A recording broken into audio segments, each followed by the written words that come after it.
The workshop that we're doing today is a monoprinting workshop, hopefully with things that you've got lying around the house. The main thing here, we're going to create our own transfer sheets using either crisp packets or tissue paper or greaseproof paper. Any of them are equally as good. They're all good for transferring things because they're more or less waterproof. We also need some tissue. Just any sort of tissue will do, kitchen roll, anything like that. So for the mark making, I've got a burnishing tool. You happen to have one of those, I just happen to have one, or a very hard pencil, or a very blunt pencil, or the back of a paintbrush, or a cocktail stick, or anything that's sort of quite pokey. The paper I've used is 250 gram Bristol Board, but you can use anything. You just remember, if it's not smooth, then it might have a different texture. Cutting mat you'll need, just some scrap paper, just a printing paper I've got here, cotton buds, quite handy, a scalpel, craft knife, masking tape or paint, and paint, sorry. I'm using some oil paint that I've just sort of found somewhere, just sort of random oil paint, but you can use acrylic as well if you wanted to, or printing ink. If you use acrylic, then make sure you use a medium. If anything that dries really quickly, try and use a medium with that if you've got it. So what I've done here, I've just sketched out just a couple of sort of, I don't know, I think they sort of side-on portraits. I'm not entirely sure. So I'm just going to cut them out. So I'm just creating a stencil with these now. I've measured my paper and it's more or less the sort of same size. I wouldn't worry too much about it. You make it as random as possible because that's where the sort of fun is in printmaking. You never always know what you're going to get. As long as I don't rip the paper. Obviously a little bit heavy-handed. And this is sped up as well, I wasn't that fast. Okay, so all we're going to use at the moment to use a stencil, we're going to remove the negative spaces, and we're just going to use the positives to create the negative spaces on our print. So I'm just going to mask it down. It's a small piece of A5. The Bristol Board that I mentioned earlier, the 250 gram.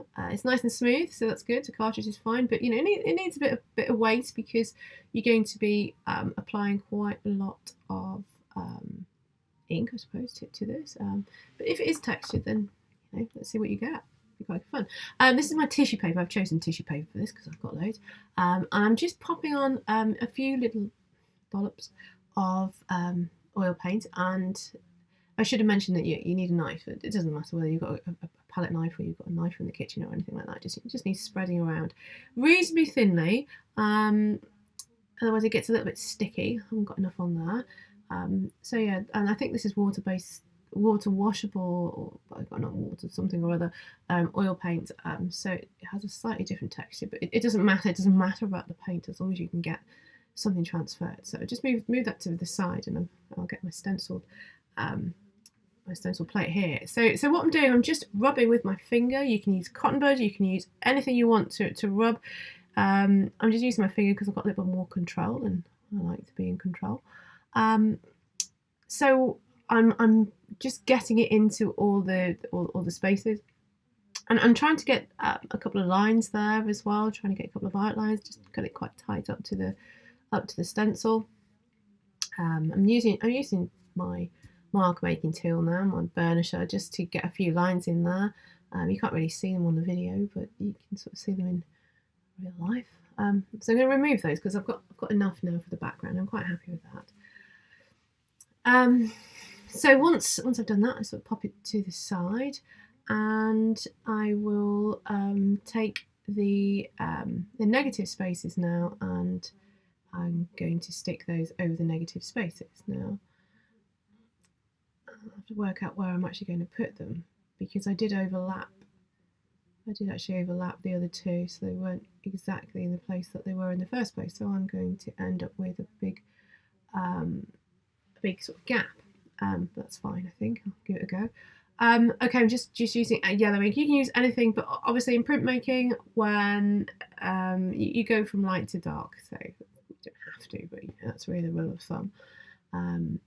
It's a lot more difficult to go the other way. Same principles apply. And what I'm doing here, obviously, I'm just I've got my negative space stencil, so I'm able to fill in the positive space. It's the same principle as before, as we were doing the background. Just give it a little rub with whatever you got. Like I say, my finger is I find the finger's possibly the best tool for the job, really. And it's quite nice when there's creases in the tissue paper. That's quite nice.